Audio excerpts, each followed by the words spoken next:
John 8:32 says, "And you shall know the truth, and the truth shall make you free."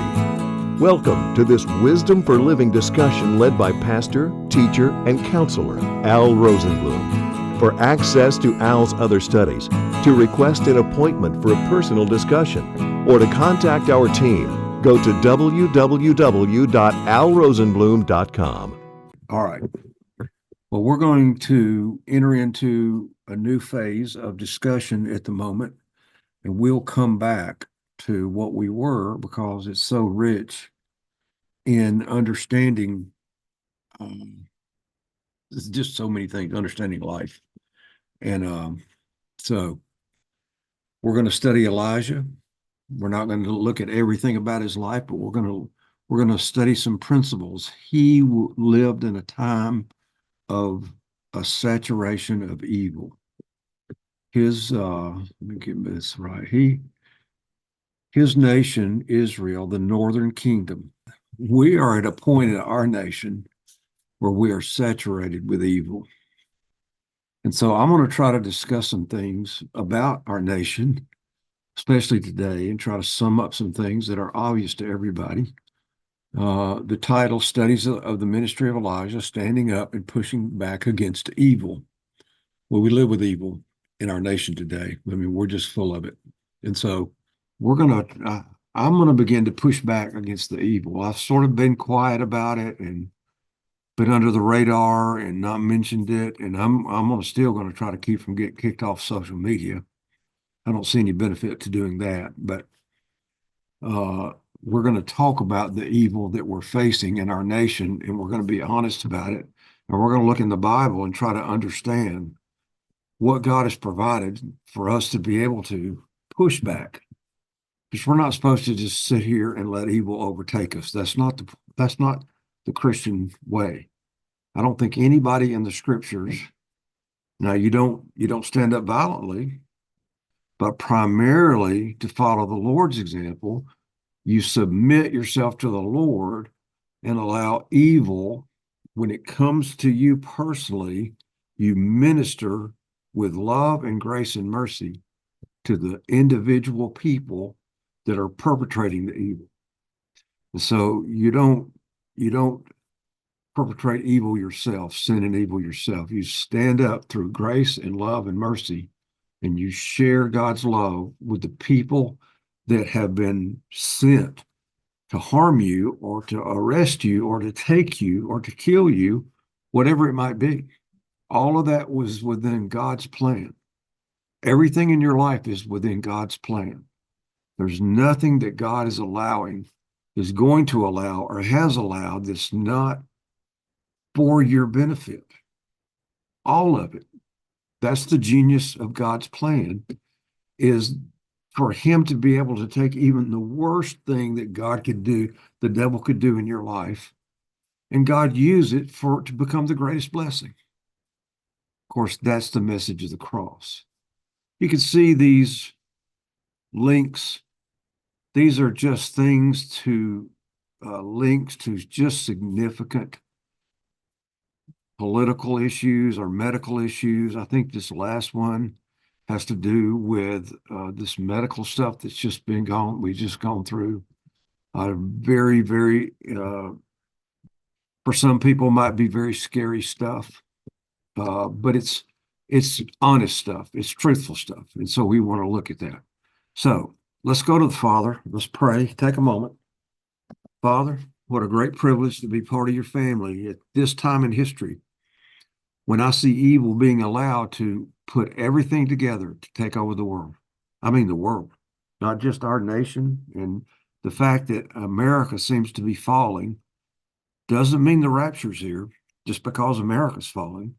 God, you could raise up America's anywhere you wanted to, 100 in a row, and it still not be time.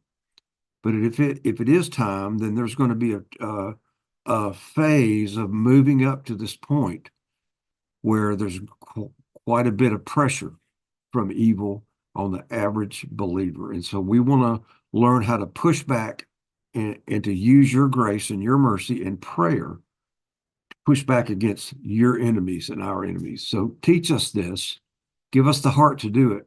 In Christ's name we pray. Amen. Okay. So you see those links, you can go to them. You may have to copy and paste them into um, your browser just to make them work. I don't know. All right. Eschatology, which is the study of the last things. The rapture. The rapture is appears to be the very next thing. Some say the destruction of Damascus. Some say there's other things that must happen. Some say there's no such thing as the rapture. Some say that the rapture occurs after or the middle of the tribulation or at the end of the tribulation or not at all. There's all different kinds of viewpoints about the rapture of the church. And the one I've taken, the one I believe is correct at this point is the pre-tribulation rapture. That's where I have. But see, a lot of people put their hope in that. Like, okay, I'm not going through the tribulation. All right, not the technically 7 years of the tribulation, but you may go through very similar circumstances right prior to maybe the 5 years, 10 years, 5 months, 10 months before the rapture. It's going to get interesting. And there's going to be a lot of pressure on Christians or anyone trying to stand up and represent God. So that's us. Now we have to learn how to live with that. We have to learn how to not get upset about it. When you study Elijah, you discover that the great issue, because God approached it this way, the great issue is going to be logistics, logistical grace. And that's what the whole story is about, how God provided for Elijah. And I say the other believers, the 7,000 that had not bowed their knee, I believe he provided for them as well. Let's get a more light here. But so many people place their faith in the rapture, being confident that we're not going to experience this tribulation. I agree. We're not. We're going to be rescued from the wrath of God that's going to come and be manifest during the tribulation.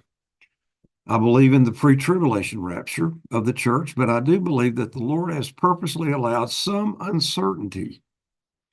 As I listen more to people and I listen to different ministers, and they, the ones that I respect the most are the ones who are honestly say, I'm not sure about certain things. Eschatology requires a huge amount of putting together the pieces. There's a huge amount from the beginning of the Bible to the end of the Bible, and all that has to fit together for you to see and understand. Great work has been done. But listen, if we end up halfway through the tribulation and we've not been raptured, then I'm going to say maybe I was wrong. Maybe I'm wrong now. I want to be prepared. I want us to be prepared for whatever comes. You see, people, as I used to debate this with people, and people would talk about this. There was a phase when this was real popular. It's kind of popular now. But I would say, what is it that I need if I'm going to go through the tribulation? What is it that I need to be able to handle that? What spiritual skill or spiritual knowledge or understanding am I going to receive to be able to go through the tribulation that I don't have now? And they would say, well, nothing really. I'm like, right. So let's focus on developing ourselves in the Lord now under these circumstances. I think the circumstances that we're in, are beginning to get a little hairy as it is. For some people, especially who are going through, quite a bit of difficulty, some very that we need to pray for. So prior to the rapture, the church is going to experience the hardships of life where evil has taken control of every asset and institution in the world. And that's basically where we are today. You may not know it. You may not realize it. There's a lot of people that have kind of stuck their head in the sand, I've been looking at these things, these quote conspiracy theories and all for quite some time. And I've come to believe that there's a global cooperation among big money, central banks. Again, I'm trying not to get kicked off of here, but and certain corporations that own about 80% of the wealth in the world. The every now and again in history, the power and wealth works its way up into the hands of a few. Never before have that few people had the ability to turn that into a worldwide dominance like today because of technology. Technology has changed everything. We're living with technology to now that we have simply not been able to catch up. For 5, 6,000 years, we lived agriculturally focused lives. That was how life went on, was agriculture. People lived on their farms. Then one day, the Industrial Revolution, just 200 or 300 years ago, when mechanisms began to be put together and factories came along, well, people left the farm to go work in factories in the cities. What this did is it made everybody a little wealthier, everybody.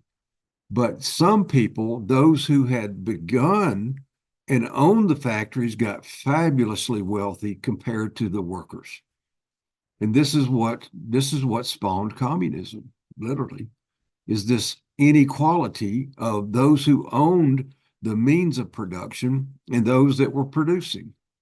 And the communists Marx came along, Karl Marx, and said, boy, that's not right, that one person. So this was something new. Now, before the Industrial Revolution and the Enlightenment, which was when the people, the average person, began to look to science and empiricism rather than the church. This was like 500 years ago. Up until that point, the church dominated everything. And what the church said is what people believed. Well, as the Enlightenment came along, Galileo and all these guys, they began to say, yes, faith, but also common sense, also science. Out of that came the Industrial Revolution, where this great inequality of wealth began to occur. Well, every now and then, that wealth rises to a small number of people where it is now. And this is part of the devil's plan, because the devil's plan is to put everything under one roof, all of the resources and all of the people under one control system globally. Now, for the first time ever, that's literally possible. For the first time ever, that's actually what's going on, it appears. Now, nobody really knows, and those who really are at a point of seeing, they're right up talking to the movers and shakers. These are the ones that have more knowledge and more understanding, because they are right up there with all of these people in the world. Now, we're going to talk about the world a bit, and we're going to talk about the problems of the world a bit. But listen, we have overcome the world. So none of this is to be fearful. None of this is to give pause. None of this, it's all just to help us understand what we're pushing back against. Okay? So prior to the rapture, we're going to experience the hardships of life where evil has taken control of everything. And that seems to be the case today. All right. And those links that I gave you, those are links to just some discussions that are being had, in the media about these things. So let's talk about evil. Now, I don't know if you can see that or not. That's kind of small. It says let me move that. It says for our light affliction. Now, some of you are in some really tough affliction right now, and I know you are. Paul calls it light. And I'm going to say, compared with losing your soul. You think what you're in now is tough, and it is for sure. But listen, compared to losing your soul, it's not tough at all. It's light. All right. And he calls it affliction, adversity, which is but for a moment. And that's the point. Listen, we go through this pain, we go through this loss, but it's just for a minute. We go through here, and the farther you get into this life, the faster it goes. I mean, it's like a roller coaster, and you're gotten to the top, and now you're going downhill. So it's producing for us a far more exceeding and eternal weight of glory. This is eternal reward. While we focus not on the things which are seen, this is my problem with average Christianity. One of them is the focus on what other people do.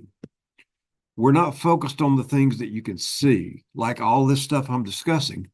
We're not going to focus on it. We're going to acknowledge it, but we're going to focus on what is not seen, the spiritual world, the unseen world, the inner world that's not seen.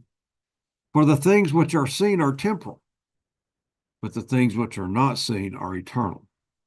Okay? Now, let's talk about evil for a minute as it shows itself in this time. And I hope you can see this. Now, I sent you notes that you may have to print, or you may have to pull up on a screen or something. These are the PowerPoint notes. Evil, God created an unseen world of spirit beings. Some are called angels. I think there are beings that may be more than angels. I mean, there's becoming evidence that I've been made aware of different things, but it doesn't matter. There are spirit beings, either they're angels or they're more than angels. Some are loyal to God, to Jehovah Elohim, and some are not. And the ones who are not are the enemies of God and the enemies of all the people that belong to God. That would be us. So we have enemies. Now, this is not a new idea, all right? But I don't think it's an idea that we spend a lot of time thinking about. And lest we go all the way into being charismatics, which I don't plan on doing. But what I have come to understand is that the world around us is inhabited by invisible spirit beings. And so we've begun to pray for our sacred space. God has sacred space. Behind the curtain in the temple was sacred space. You couldn't go there. In the tabernacle, where only Moses was allowed to go, that's what God calls sacred space. Inside the body of the believer is called sacred space. It belongs to God. And bad guys, the black hat guys, say I got my black hat on, the bad guys, they don't go there. They're not allowed to go there. And so my prayer has become daily now is that my home, my car, where Rhonda and I are, where Rhonda works, where I work, this is sacred space. And I pray that God protect that sacred space. Now you say, well, that's all hokey. Fine. That's fine. Let it be hokey. Maybe it is hokey. I'm going to pray that God push out any kind of evil that might be trying to get into our system, into our way. They can't put thoughts in your mind. They don't have telepathy, and they can't tell you things. I'm not sure what all they can do, but they can oppress, from what I understand, and they can maybe possibly create a negativity. Who knows? I'm pushing that stuff out. I'm praying and pushing it out. I'm praying and pushing it out of my nation. I want my nation and the capital of my nation to be sacred space. I pray every day now that God would cleanse the U.S. of America and make it a sacred space. So God has created these unseen beings. Some are loyal and some are enemies. These evil spirits possess important power. They possess important, powerful people and government leaders to control nations. I am totally convinced that people that we see on the television as leaders I'm convinced they're possessed by demons. They're controlled by demonic forces. I'm convinced of that. And that's how they keep them. You say, well, how could they possibly make decisions like that? Well, they're compromised. They've been bought off, or they've been blackmailed. They've been put in compromising positions. They've accepted bribes, and now they've got somebody holding it against them. That kind of stuff goes on all the time. All of this Epstein stuff, I know that's on the news. That's what that was all about, was entrapping men with young girls and videoing them and then using that to leverage them, to make them do what they wanted. You look at Congress and you go, how in the world can they possibly do that? Why would they think that that would be a smart thing? Well, they've been compromised. They're being forced to do that, lest they be exposed, they lose their marriages, they lose everything. That's how that stuff works. So these people are possessed, or they're influenced, or they're controlled, or they're blackmailed, or they're bought off, whatever it is, they're being controlled, no doubt. These demons, these bad guys, they seek to prove that they can control the universe and live independently from God. And we spent a lot of time talking about the Lucifer's desire to live independent from God and how a third of the angels agreed with him. I still believe that's true. That's what this is all about. Behind the scenes, behind your life and my life, see, you just go mind your own business and you think, gosh, I'm a pretty good person. I take care of my neighbors and I pay my taxes and I support the police. My life ought to be good. But there are forces of evil that are taking over our nation, then we need to push back. So they want to be independent from God. That's going to be the bottom line for you and I. Here's my question for you as we go through the study. Are you still living independently from God? Are there things that you still want and demand and insist upon that you want your life to be? I insist that my life be X, Y, Z. I insist that my wife treat me in a certain way. I insist that my husband do this or do that. I insist. I have that right. Well, okay. I'm not going to argue with you about that. Maybe you do, but I know that you can't grow in the Lord asserting your rights. Jesus never worked from the standpoint of asserting his rights. When it was time, now there was a time when he not allow evil to take him when they wanted to. But there was a time when he surrendered to that and allowed evil to do its worst. And he used it to overcome and defeat them. And that's what we're going to do. That's what we need to do. So the evils, the demonic plan is to rule by power, control, deception, and destruction. Satan's plan makes you in a position where you have to earn what you get, or you have to deserve it. This is called legalism. This is a whole branch of Christianity that operates just like the rest of humanity, or judgment and blame. When I hear people still talk about whose fault it is, I just cringe. I just have to let that go, because it doesn't, understanding whose fault is anything doesn't help fix anything up. It doesn't repair it. It doesn't reconcile it. It doesn't bring about love and nurturing and encouraging. It's just still about claiming, your turf and holding your turf and not being blamed. This was what they did in the garden. So evil operates off blame. When you blame or you avoid blame, it can't be your fault. If nothing can ever be your fault, or it's your fault, but you can't really admit it, or you can't talk about it, or you can't be real about it, then you're caught up in the system. You're caught up in this thing about image. You got to have an image. And an image is the devil's plan to keep you focused on what other people think. So this is evil. And this is what goes on in these high level places is that they're vying for power. They want power and control. That's where the big, you see people everywhere that are working on this from power in their own home.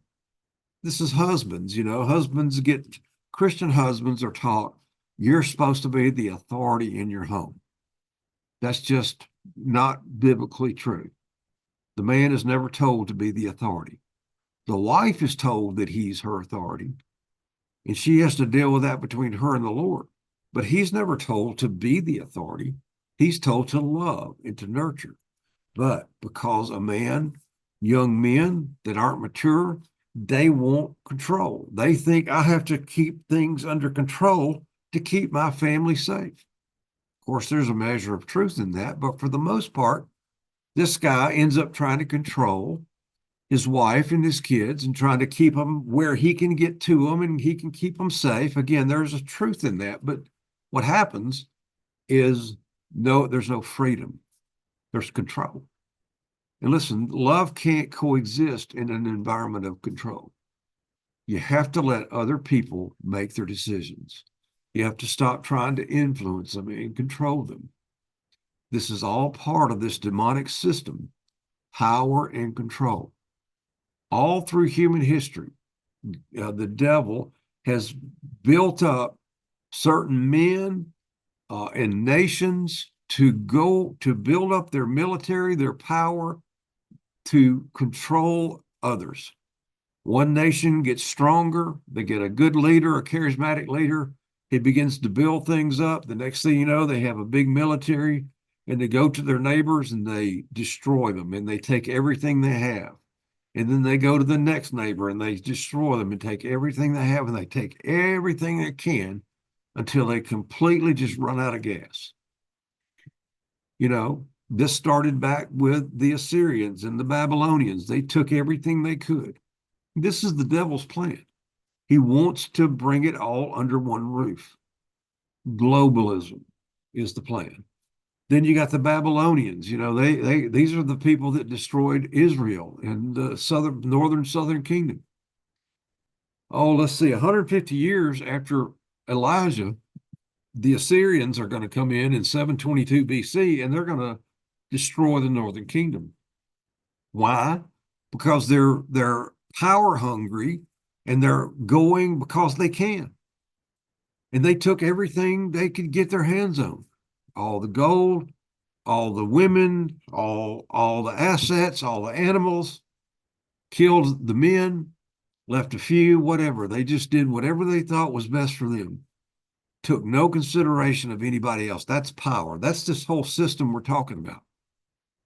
Then you had the Persians. They destroyed everybody and built this huge empire. And then comes Greece. And they destroy the Persians. And there's Alexander the Great. And he takes everything that he can get his hands on.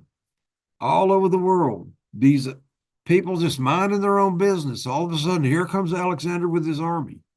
Give us everything you got. No. Well, okay, then you die. All through history, all the way up to Great Britain. This was the Romans took over for the Greeks. The Romans held it for over 1,000 years and then morphed into the Roman Catholic Church when everything from Europe, Northern Europe, the mongrels and the Vandals and all that, they came down and took control. And that's when Britain and Europe, they had all of their tangles and fights and all of that business for all through the Middle Ages. And then, of course, Great Britain, they became the dominant force and they went and took places all over the world and turned them into colonies where they extracted the wealth and the assets from these colonies. Same idea. Of course, now they had this navy and they could go all over the world, but they couldn't control all that. So they made them colonies and they would keep troops there and they would move troops. And then, of course, comes the United States. And the United States comes along and they refuse to make colonies. We could have taken the world, especially after World War II. We could have controlled it all, but we said no. We're going to be benevolent. We're going to help others. We're going to build them back after they were destroyed. So America was one of the first nations that just refused to operate from this power and control this evil system. Now, our Constitution is based on the scriptures. It's the most beautiful governmental structure that's ever been made in human history. And it calls for the sovereignty of the individual, your personal volition to make choices. It supports marriage and family. Each person within the marriage and family has the freedom to make their own decisions, and there's the rule of law. This is all the divine establishment principles that keep things running properly. That's what America was. Well, now America has become evil. And these people that have got a hold of these levers of these institutions, our legal system, our education system, our medical system, they've got a hold of it. And they're using it for their own furtherance of their own purposes, and they're trying to achieve control. So evil is trying to bring the world under one global government and rule by any and all means necessary. And I'm going to try to walk you through this to get you to a point where you see that that's what's been going on. That's what you've been watching for the last 10 years, 12 years of America. It's become very obvious what's actually going on. It's been going on a lot longer than that, but it's now coming to this place of where it's come to a head, and it can't be hidden anymore. It's been underground for a long time, but now it's in the open. So globalism, let's talk about that for a minute. Again, all of history forces of evil have tried to empower leaders. Let's see if we can fix that. No, we can't fix that. Empower leaders of nations to conquer the entire world by power. Everything's about power. Take whoever and whatever you can. It'd be like, all right, I got all the gun. I get a bunch of guns and I start going through my neighborhood and killing the whoever opposed me and taking whatever I wanted. Just take over the whole thing because I could. So that's called evil. That's what's been going on all through history. Right now, there are 3 entities, companies, that now control about 80% of the wealth in the world. 3. A few more, there's a few more, but these 3 are the dominants. Not going to mention their names. If you want to know their names, just send me an email and we'll talk. But they own 80% of everything, every industry, every section. They're the major player in every dominant position in the economy everywhere in the world. I don't know if you understand how significant that is. I'm not trying to scare you. I'm just trying to tell you this is where it's come to. So the decision makers are controlled, I believe, by demons, these spirit beings who either control them or influence them to do what they want them to do. So there's a thing called ideological possession. I've talked to you about it before. It's where a person allows a philosophy or a way of thinking to take over for them. That's what the woke stuff is. The woke mind virus is Elon Musk calls it. And that's what it is. It just takes over people's mind. And it's about inequality and it's about dealing. And it seems like it's the right thing, it's the fair thing, but it leads to communism. It's what it does. It's just like it shuts down all freedom. It takes control of everything to keep from hurting people, blah, blah, blah. This DEI, maybe you heard about that, diversity, equity, inclusion. All that business. This is these people who've bought into this have become possessed by it. And when you talk to someone, if you talk to someone who is ideologically possessed, they don't talk to you as a real person anymore. They talk to you as a representative of that particular ideology. You could say that about Christians. If someone comes and knocks on my door, I don't talk to them just as me. I talk to them as a representative of the Lord. And those who have bought into, quote, the woke mind virus, they talk as representatives of that particular viewpoint. That's their whole life has become about it. They become possessed. They're possessed. Very different from you and the Lord. The Lord doesn't possess you and control you. See, again, it's about control. And you say, okay, that's interesting. Well, what about my life? Here's your life. Who are you trying to control? How about you? You trying to control yourself? You think you are powerful enough to control your belief system when your belief system is full of ideas that don't jive with the Lord? Can't do that. You can't even control you. And yet we try to control our kids. We try to control our families. We try to control people. Can't control people. Can't really even influence them unless they let us, if they're open to that. Mostly you influence people by the way you live. Very little by what you say, but definitely not by controlling, not by using power that you might have to control somebody. No, that's going to hurt everybody. All right. Now, again, all of these people have taken control of the fundamental levers of power all over the world on a global scale. They own everything. They own all the agricultural. You need to buy a big machine to do your agriculture. They own the company that makes the machine. You need to be able to take it to and have it processed. They own the company that does the processing. You're going to then sell it for some use in the economy. They own that too. They own it all. You go, how could that possibly be? It's a good question, isn't it? It's just true. It's just a fact. I don't know how it could possibly get to that point. I don't know how it could possibly, unless the Lord just allowed it. And somebody with a mastermind, there's a mastermind behind all that, who could actually go behind the scenes and figure out what's important to everybody all over the world and begin to accumulate and put all that together into just the hands of a few people, probably less than 100, own just about everything in the world. Amazing. It's amazing. It's massive wealth. It's wealth on a scale. This is not winning the lottery, folks. This is not, winning $1 billion in the lottery. This is, 80, 90 trillion dollars, probably $100 trillion or more. There's a lot of money. So it's a lot of wealth. It's everything that is worth anything in the world itself. They own it. All right. Now, Jesus Christ controls history.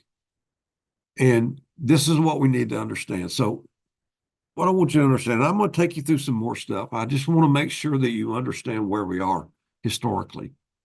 I want to take you through what woke me up, what made me begin to see this, because I was just fast asleep. I was an American guy being an American person, trying to make a living and save a little money and get my kids raised and, do some ministry and all that, strong Christian ideas. But it never occurred to me that we were at any point in history like we are. Never occurred to me. I was simply blind to it all. But Jesus said, so here we are. We're in this place. I want to take you through a little history lesson, a little bit more history about America. But Jesus said, listen, what Jesus said, all authority. These people own all this stuff? Not really. Not really. The Lord owns it. It's his. He lets them have it for right now, because they're going to do some things that he's going to use to glorify himself, to benefit us and glorify himself. See, you don't want to get discouraged about this. This is going to be the greatest period in history. You are given a chance to live in the greatest period of history. Don't run away from this. Become a warrior. Become a hero. Become strong. Become giving and loving and nurturing and surrender to him. Use this. Use this heartbreaking difficulty that you're about to see, and you're going to see some stuff. Some of you are already heartbroken, just heartbroken. I'm heartbroken in some ways. Absolutely. Things that I wanted to happen in my life didn't happen the way I wanted it all. That's called shattered dreams, because God lets your dreams that don't fit his plan shatter so he can give you his dream for you. And that's what's happening with our nation. I love America. I would fight and die for America. I really would, for all of our ideals, so that each of us could be free to pursue our own destiny and worship as we. I would die for that. That's for sure. I would die for you so you could have that. No doubt about it. I may get a chance to prove that. I may get a chance to do that. We'll see. But the point I'm trying to make is God's in control. Jesus Christ is in control. So never forget that. See, it makes you laugh. It makes you relax. It makes you go, okay, that's just an exercise. Now, it's a big one. It's a big one, a massive one, but we're going to win it. So stick in here and let's win this. So he said, all authority has been given to me in heaven and on earth. In other words, the devil, this is what I think's happened. The devil won the world, dominance of the world from Adam in the garden. Christ won it back in the resurrection. All authority has been given to me in heaven and on earth. That means all these spirit beings, he's in charge. He's in charge of everything. All of the spiritual beings that are his enemies, he has authority over them. Amazing stuff. So, as those in Christ, that's who we are. I don't know if you can see this or not, the notes. Members of the royal family of God. Hang on. Hang on a minute.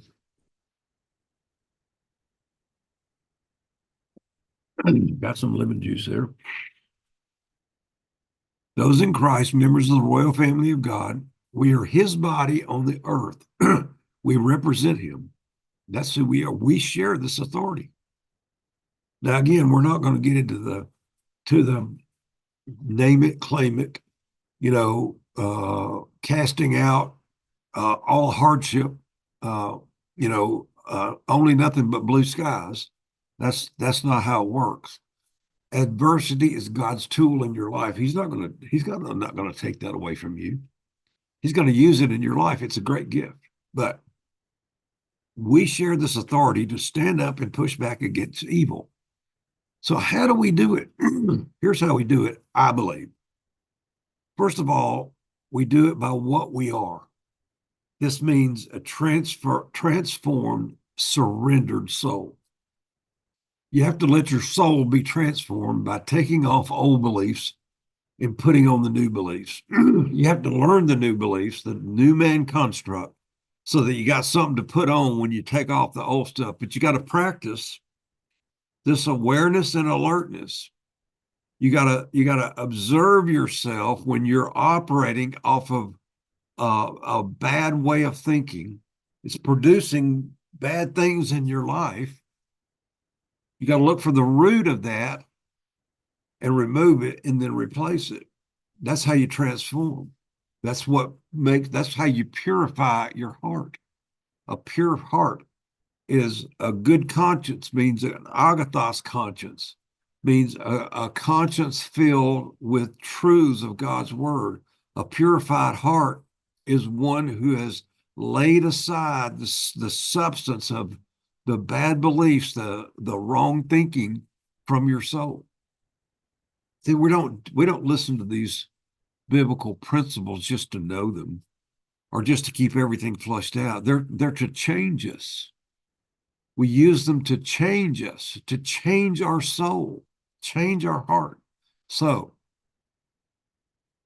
what we don't want is for us to figure out, say, here's what we're supposed to do, and go try to do it through human effort, to try our best. See, that's human effort.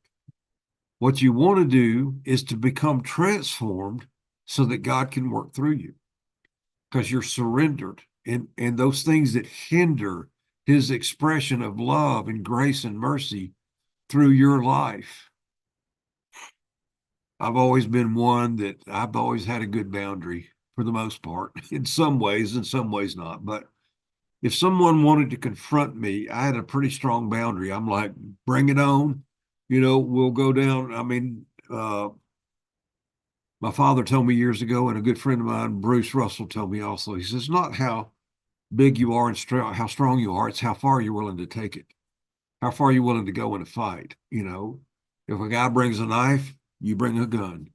If he brings a gun, then you bring some friends with guns or whatever. You just take it to the next level. Well, that's standing up.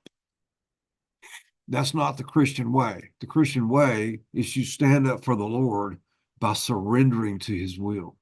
This is the whole book of First Peter teaches this. First Peter's first 3 chapters teaches this very thing.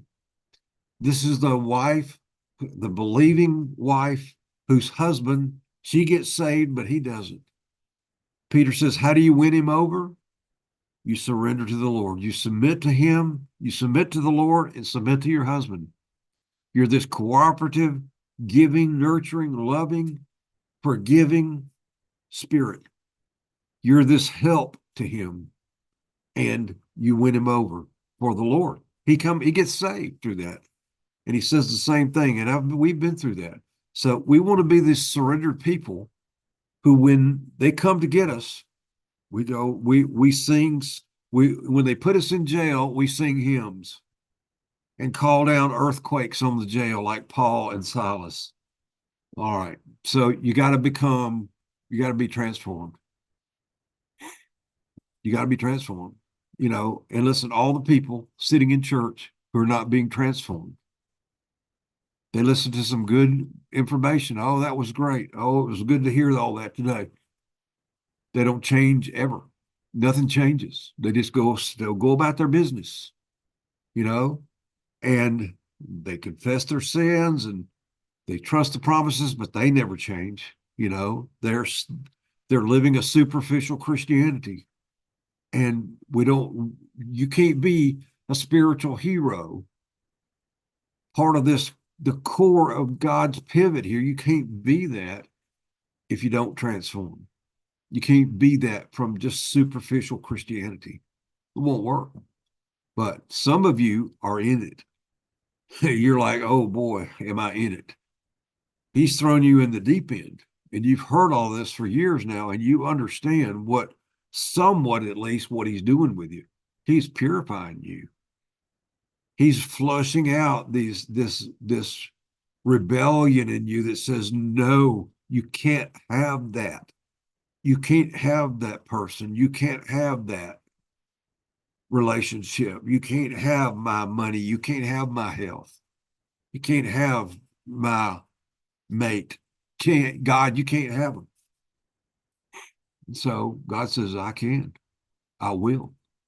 Now, either you fight me like everybody else, like all of these spirit beings who didn't want God's will and they decided to fight.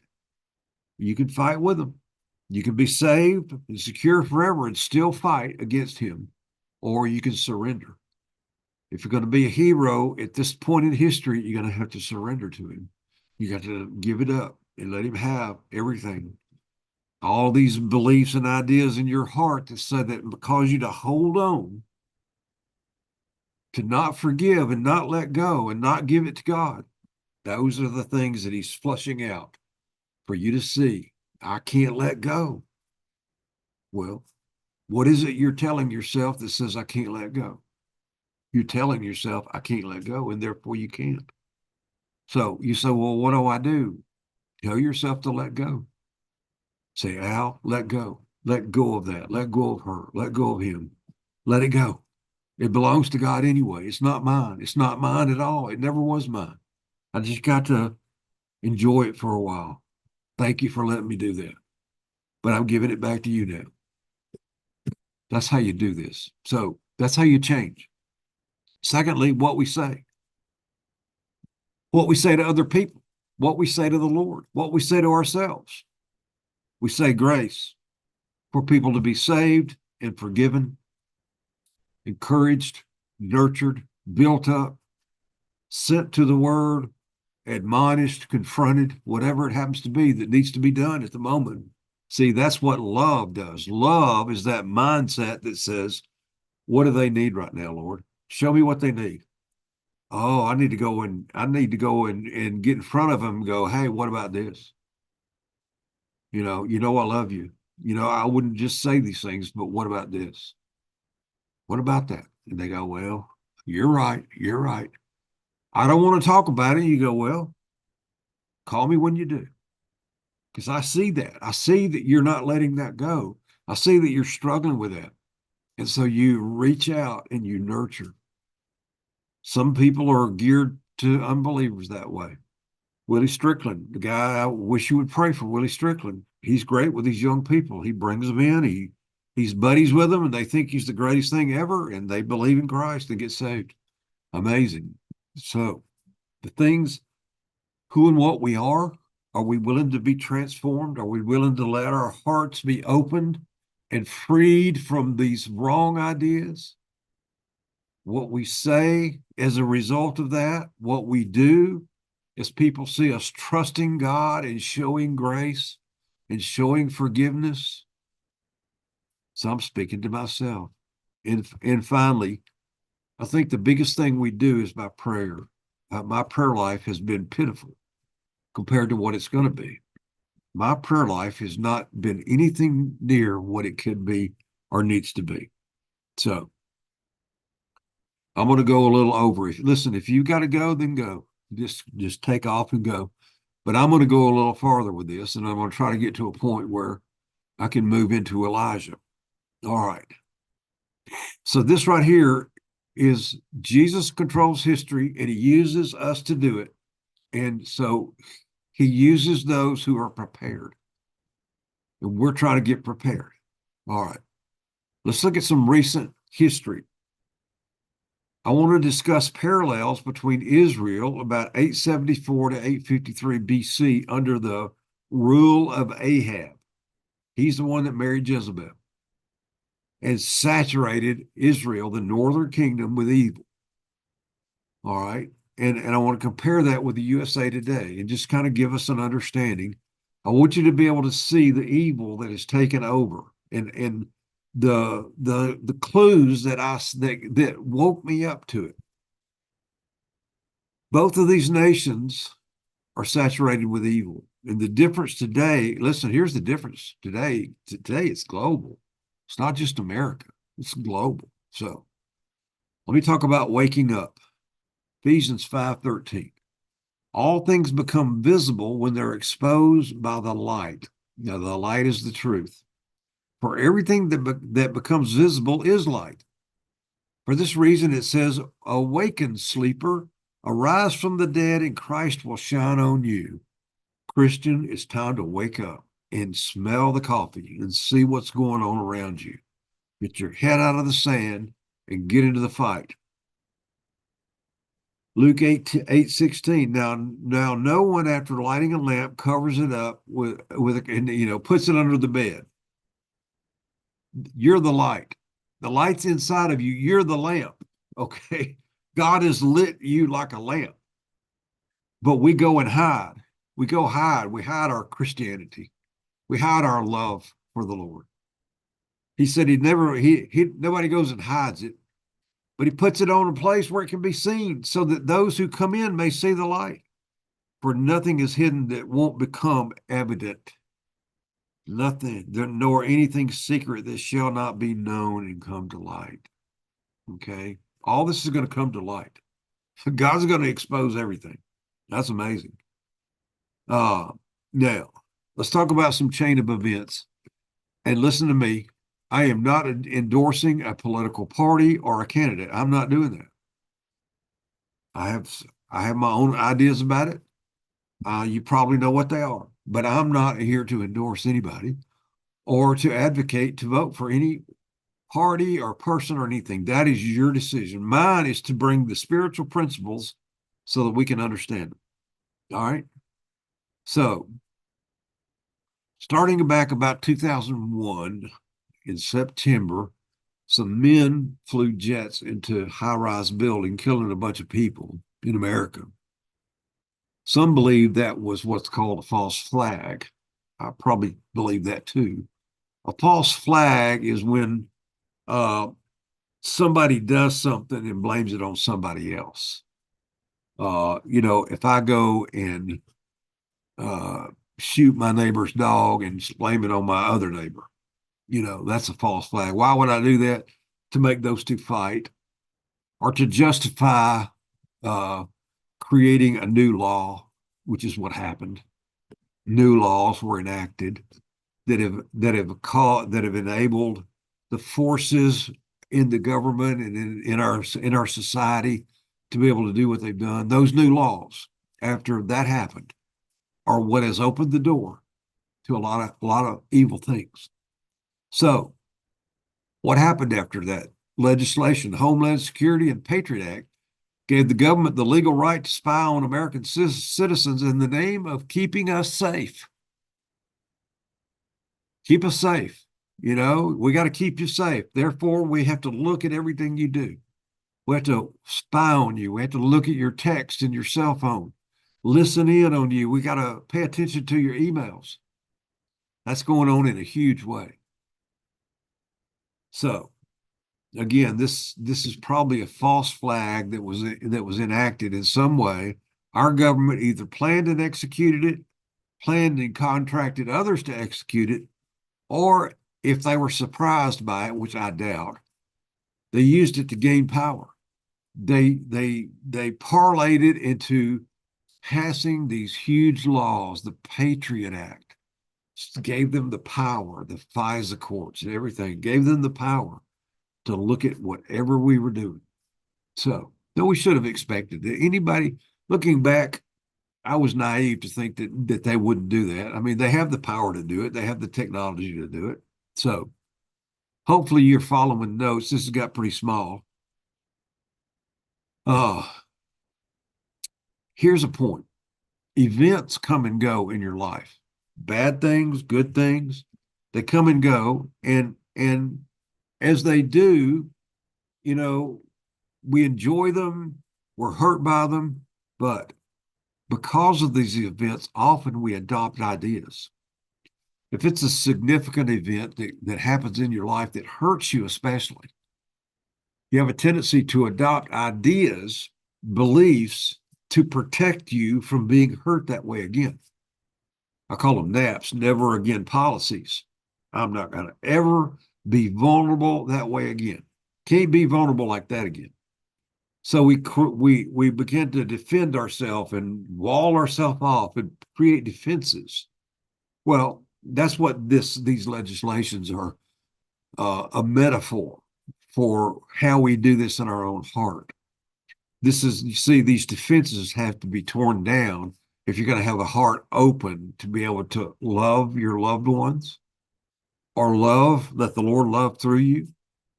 The Lord can't love through you when you've got all this anger and this fear and these defenses and these walls. You can't be honest. You can't take blame. You can't be honest about your mistakes or your failures. You've got to pretend and live in a little world. See, this is all a defense that gets built around us.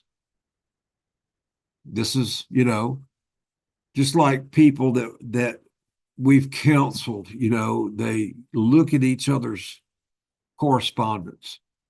Well, I've got to be able to look at your phone. Why do you have to be able to look at my phone? Well, I don't trust you. Well, why don't you trust me? Well, because I don't trust anybody.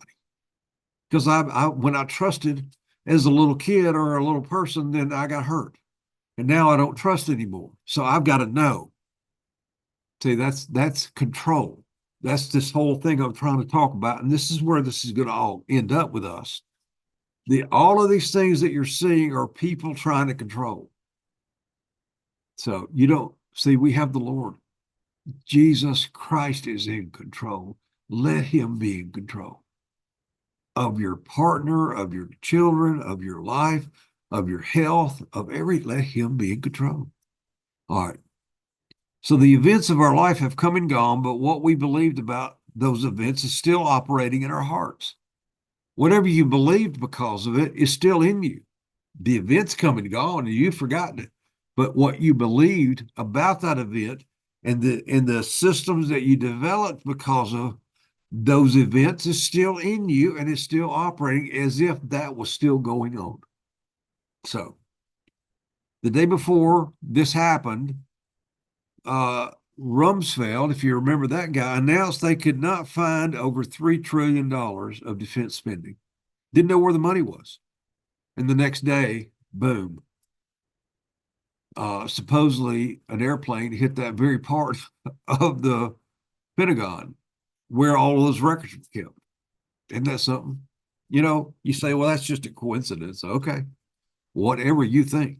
Now, all right. I don't want to get too deep in all that, but it's part of what we need to see about America and Israel.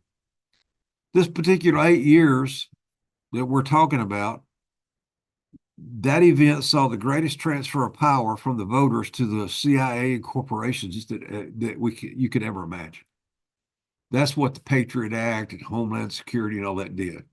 Transferred huge power from the voters, the individual, sovereign individual, to the government. Now they have power that they didn't even dream of having before. See, the Bill of Rights counteracts that, but they've counteracted the Bill of Rights. The Bill of Rights no longer apply. You don't have rights now. You have whatever rights they allow. You know, you walk into the wrong building and you could go to prison for 20 years. That's what happens right now. Now, all right.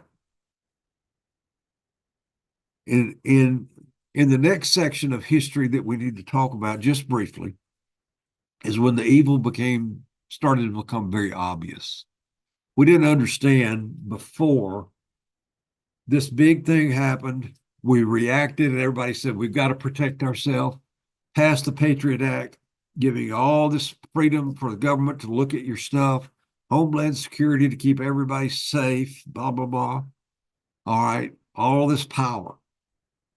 Now, here comes the real evil, and evil begins to pick up steam, begins to roll in 008, when an election allowed evil into our government like nothing we had seen before. Those with a biblical perspective about government recognized the evil right away. They were like, this isn't right. Not at all. Those calling themselves Christian, maybe, maybe not, but with little biblical knowledge, embraced the social changes being proposed during that particular 8 years.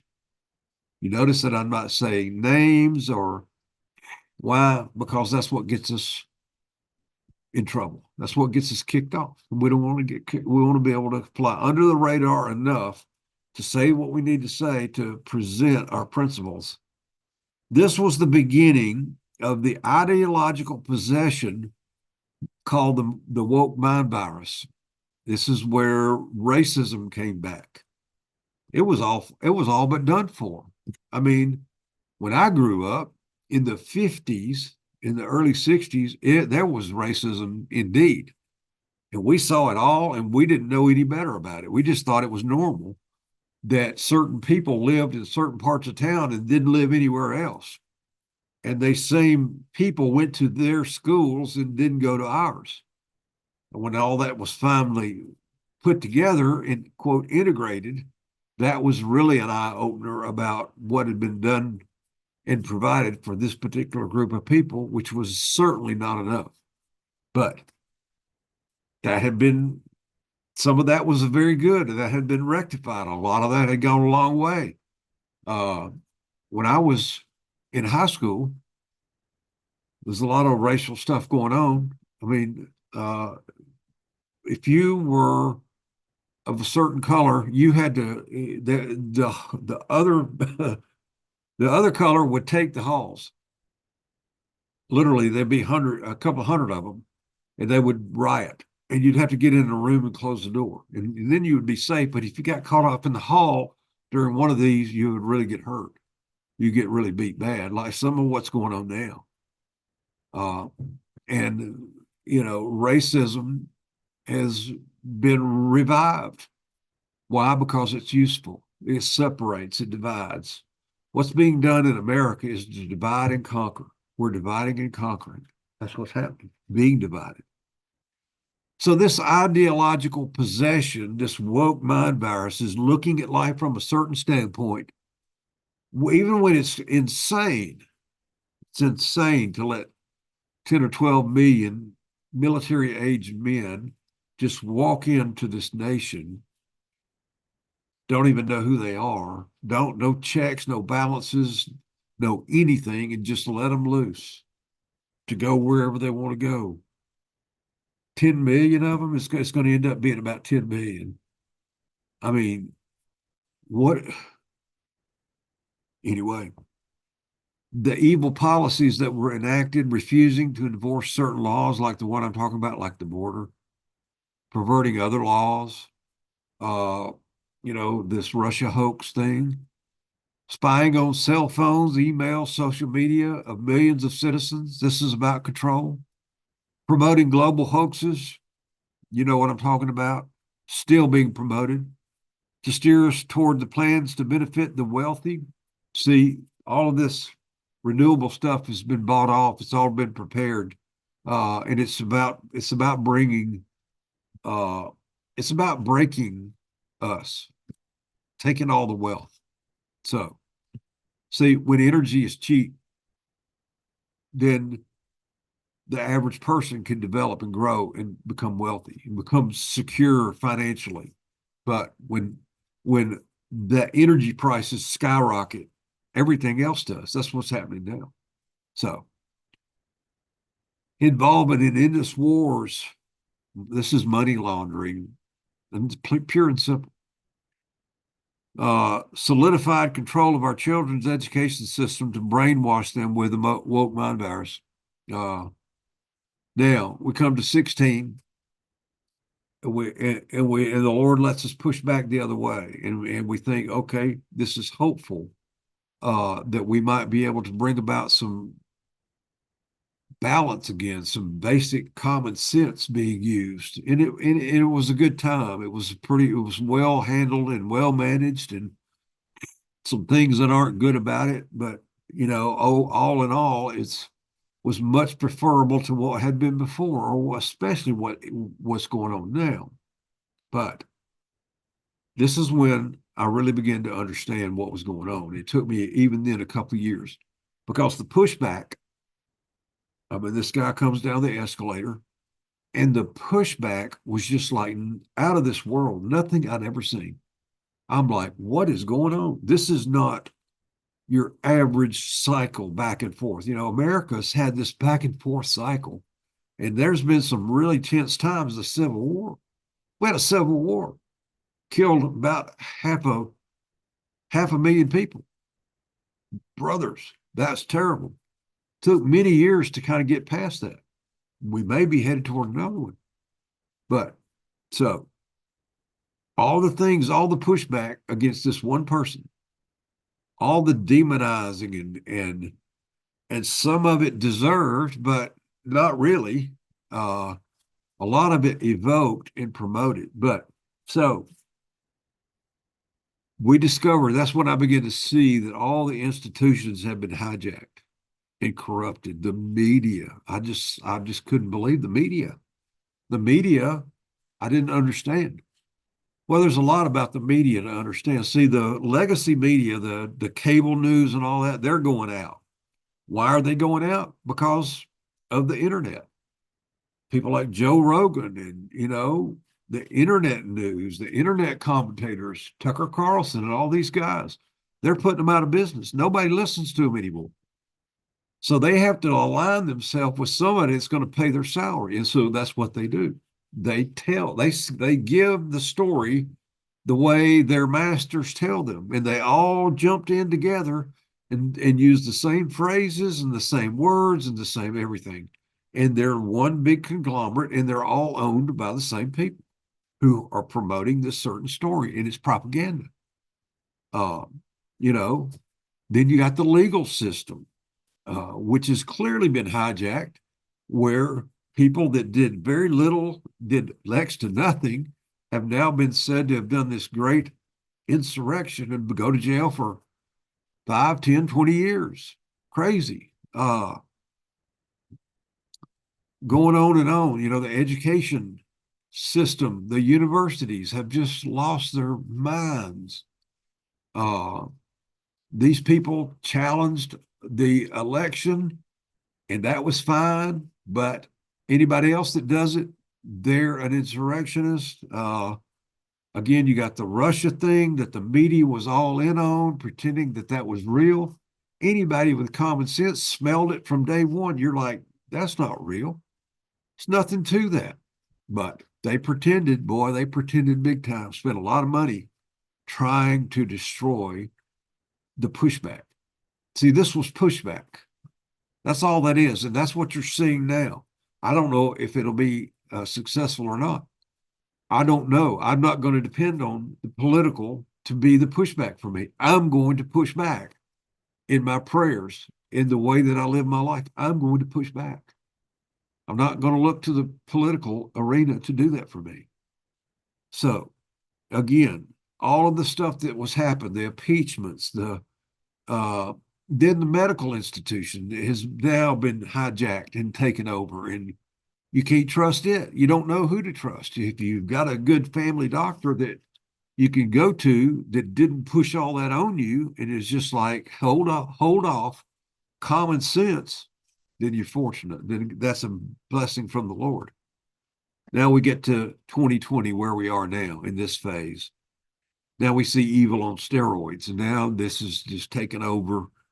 All these people coming in, all of the energy issues of shutting all the, I mean, we were producing all of our own energy.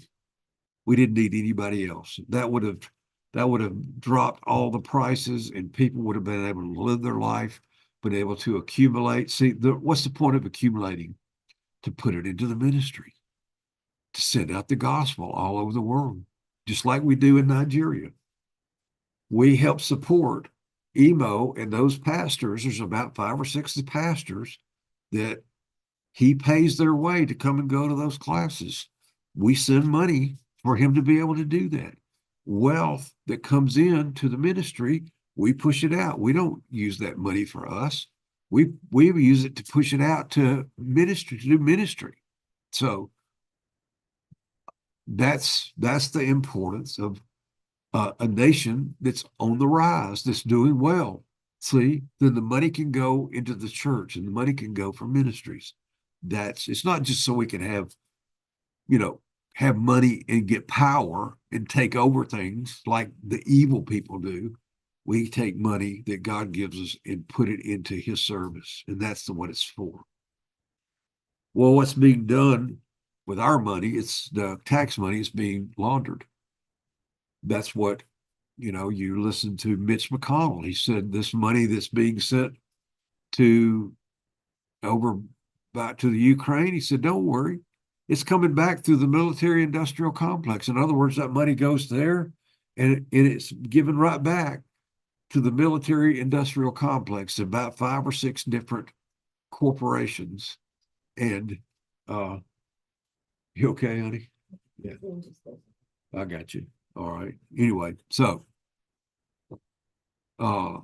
pray for Rhonda and me. We've Rhonda's been sick with and I seem to be catching on. I mean, my throat's getting really sore too. But anyway, so we see the things going on now, and it's just out of control.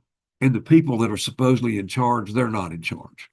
And whoever's pulling the strings, the whole thing's about tearing us down. The whole thing's about gaining control over us, bringing in about 10 million new voters.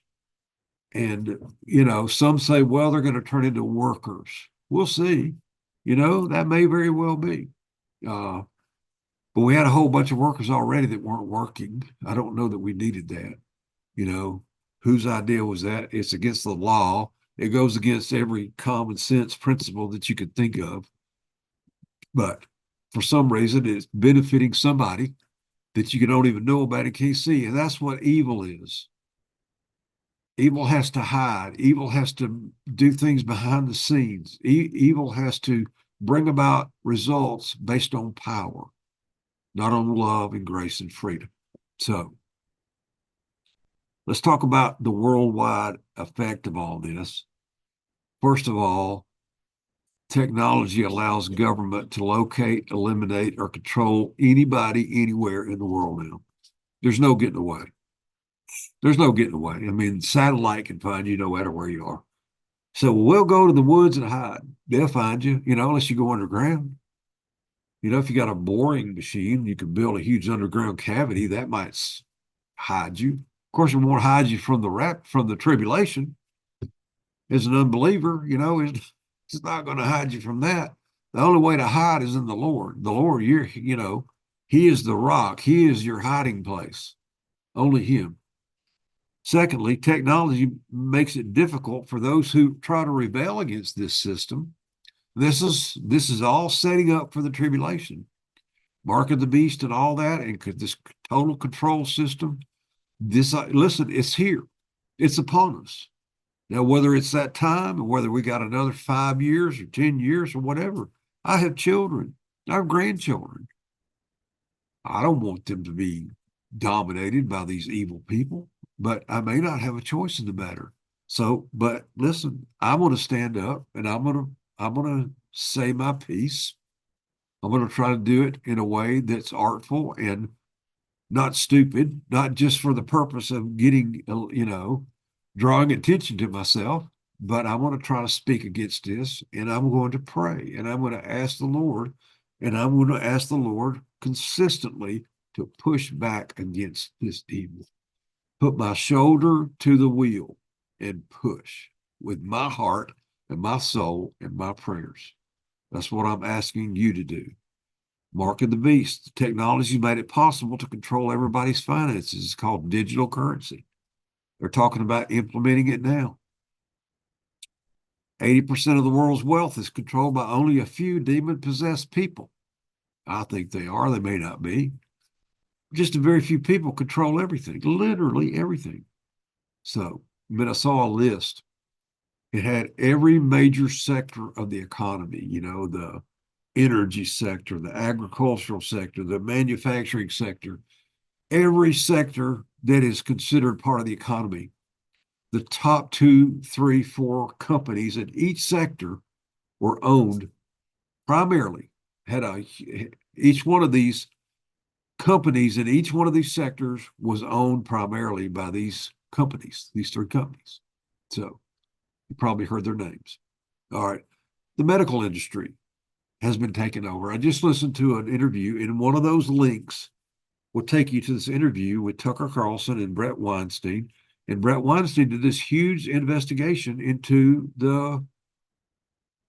this medical thing that we just went through. I don't want to say it because it'll pop up on some algorithm somewhere, and we'll be kicked out of YouTube. So, but there's the big interview that you should listen to it. It's about an hour long. Take an hour of your time, but you're going to go, whoa, wow, that's crazy. That's what he's going to bring it all out and say, here's where we are. And that's part of this lesson. The World Economic Forum, this is their stated goal. This is a group whose stated goal is to take over the world. Their stated goal is to reduce the population to 500 million. We're at about 7 billion right now. They want to kill about 6.5 billion people. Yeah, if that's what all these shots are about, who knows? I know that seems to be part of it. And then they want to impose transhumanism, which means to join man and machine, called cyborgs. They're going to give you this link in your head, what do they call it? I don't know, Cyberlink or something, where they take a computer and stick it in, connect it to your brain and gives you super brain power or whatever. I mean, I could use that some days, but I don't want to become part man and part machine.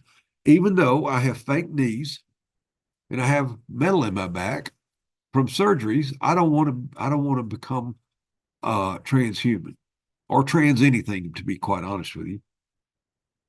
Then, of course, we get into these other things, these other hoaxes that are promoted by the media, these bought off lies to confuse and frighten the younger generations. Uh, and I'll leave it at that. Now, timing. Here we are with timing. How about the fact that you get to live through this? I mean, this may very well be right up to the moment we may fly out of here, literally.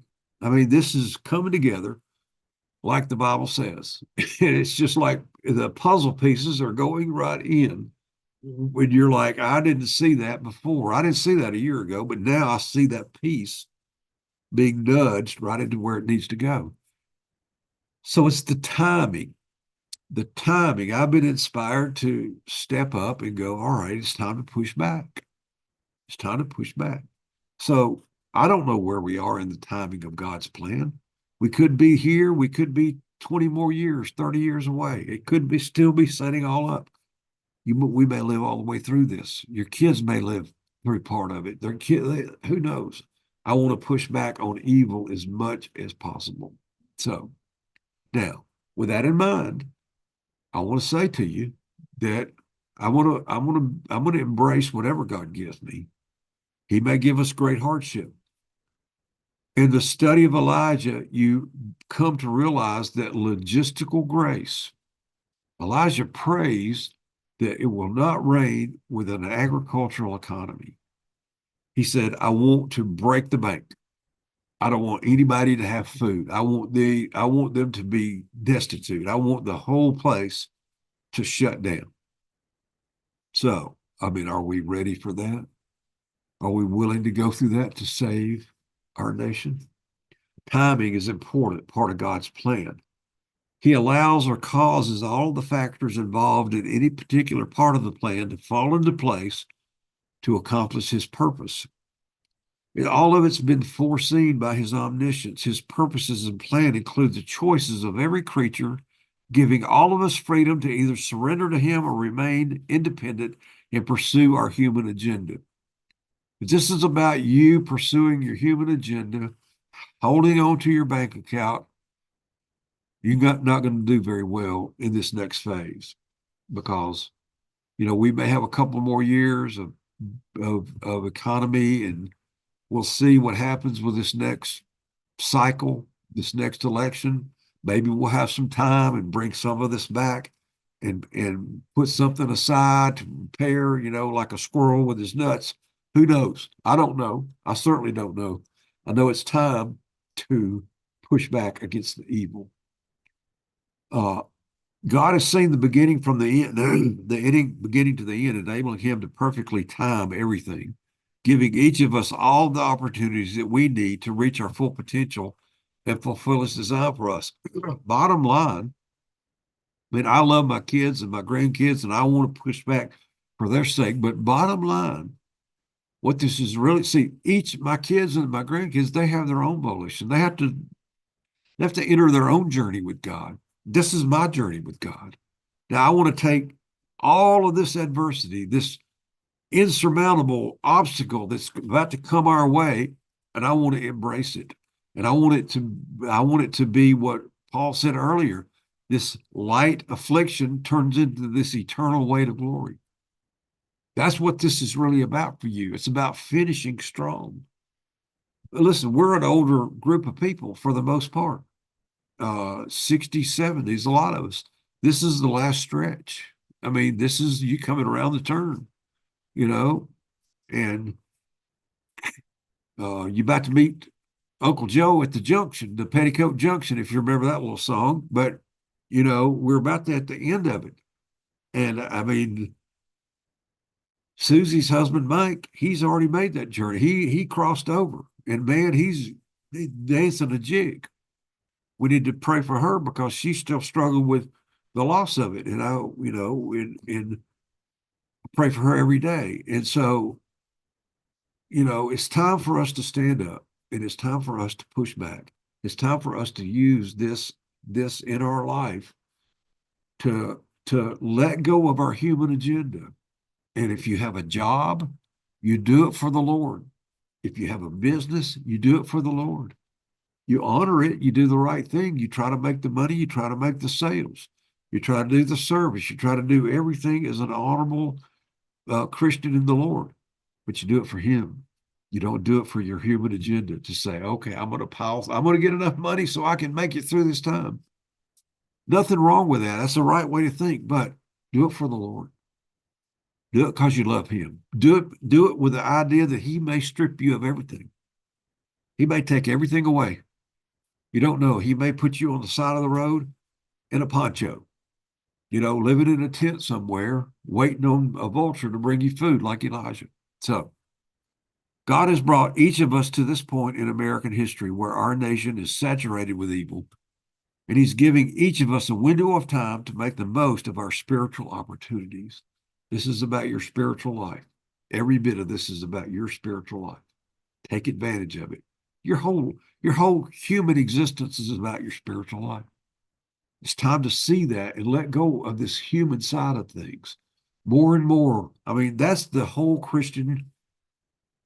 Most Christians maintain their old man belief system. They never enter into it and remove any one of it. And they hear what kind of people they're supposed to be, and they try to do that through their human energy, through their human ability, their human mindset, their human ingenuity. They try to appear like a Christian, to do and seem like what a Christian is supposed to be.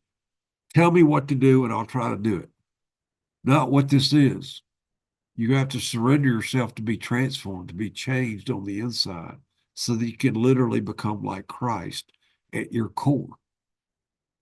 Therefore, you become this open channel, this open funnel for Him to pour His love into your life, which is your joy, and through your life to others, which is your joy to give to them. He pours through you. It's not you trying to do something. He pours through you. So a lot of it, all you can do is embrace your difficulties and adversities and let it flush out this part of you that still holds on to the human side of your life, and let that go and remove that from your soul so you can become this pure heart, free of any concern and content and peaceful, so He can pour His love through you to others. And you're the lifeline. Listen, we're coming in to we're in a boat headed for the hurricane, and a lot of people are swept up in it. It's called the tribulation, and we need to be throwing a lifeline to all these people as we head into this storm. We're headed into a storm in America. The storm's upon us and all that stuff. Nobody can stop what's coming. All that. Yep. Nobody's going to stop what's coming. And we need to be the lifeline. We need to be the lifeline. You're already secure. But you need to use this for your own eternal rewards, to purify your heart, and to be the lifeline to everybody else.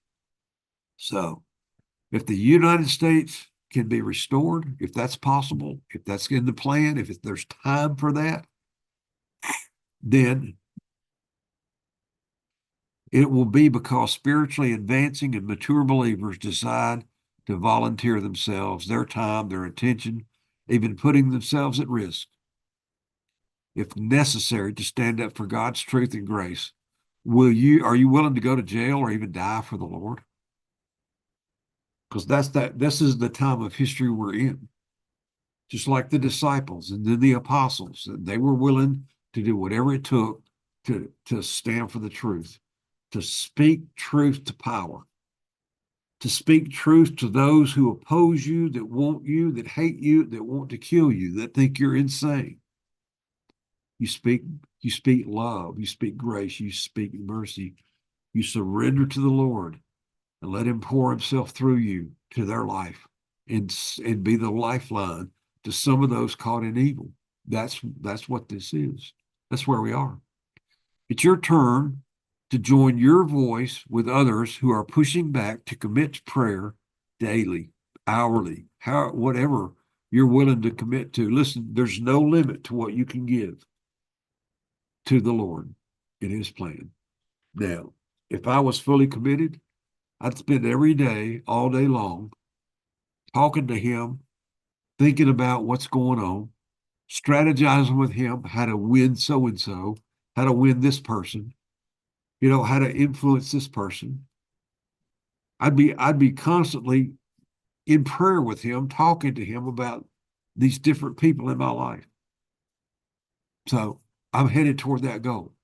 I'm headed to be that guy, laying aside the human agenda in my life, the earthly success and whatever, letting go of my fears and my concerns about my provision in my life, in my family, because they're God's, and surrender myself to his service to preach the gospel, to give the grace and the mercy, even in the face of going to jail or even in the face of being killed.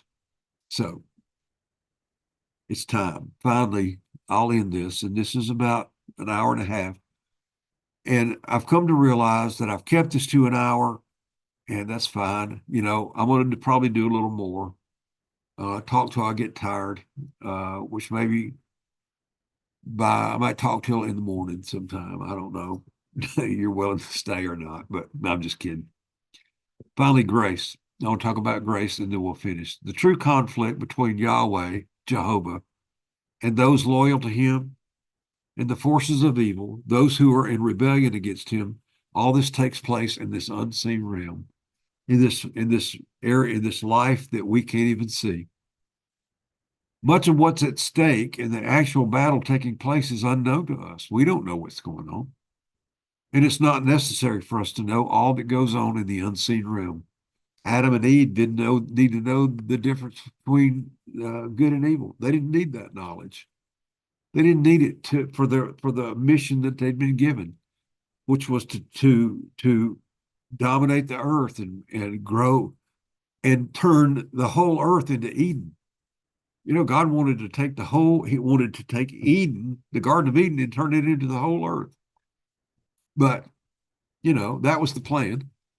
That was the goal, but God knew. God knew. So there is also much major confusion about what God is actually asking mankind to do to be useful to him. God's plan is for him to make his grace in every category available to us so that we can choose to receive his grace by faith and be transformed into his image by his power and his philosophy and truth, the way he thinks. Here's my view. Here's what I think God's doing and what God wants with us, to us, for us, from us. He desires that we give ourselves to him. We receive grace to be saved. We share that grace with others so that they can be saved. We put ourselves under good categorical teaching to learn the new man construct. Who is God? What is his plan? What am I to be like? And then we build that new man construct into our mind. And then we grow spiritually. We develop we lay aside our old way, our human agenda that we grew up with and we developed, and it's our pride and our toughness and all that. Listen, as a Christian, you don't want to be tough. You don't want to be tough. You want to be surrendered. You want to be a cream puff with the Lord. You don't want to be tough. You don't have to be tough with anybody. God's tough enough. You be soft. You be easy. You be gentle. You be loving. You be gracious. I have spent all my life trying to learn that very lesson, to be this surrendered, man that lets other people be who they are and let them make their own journey without me expect so much from them. Why weren't you giving me what I want? Why aren't you giving me this? I mean, I thought you were supposed to do. It's not about them. It's about me and the Lord. So I have to grow.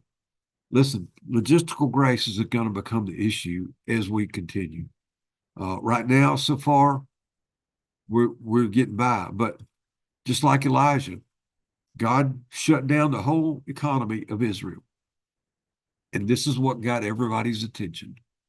This is what enabled him to bring everything to a head and bring all these prophets of Baal into this one big event where God could show himself to them. God could prove he is God.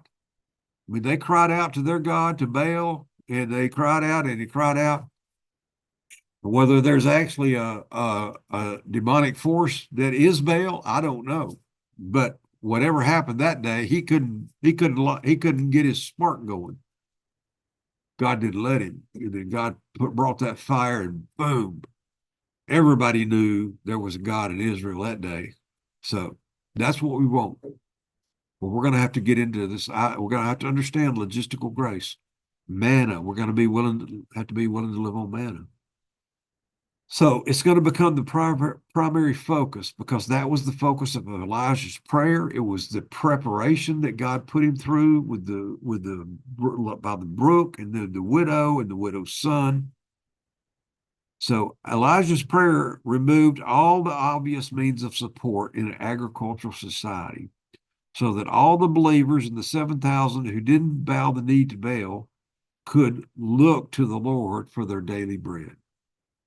Then we have to transform and be purified. Please use this for purification, to purify your heart. Please don't just go through the motions. Please let this open you up. And finally, we are designed to be visual aids of grace, and you can read the rest. Ephesians 2, 1 through 7. You were dead in your trespasses and sins, born into this, in which you formerly walked according to the pattern of this world, according to the prince of the power of the air, the devil, the spirit now working in the sons of disobedience. These are human sons. Among them we too all formerly lived, driven, controlled by the desires of the flesh and indulging the desires of the flesh and the mind. By our very nature, we were children of wrath, deserving wrath, even as the rest of the whole human race.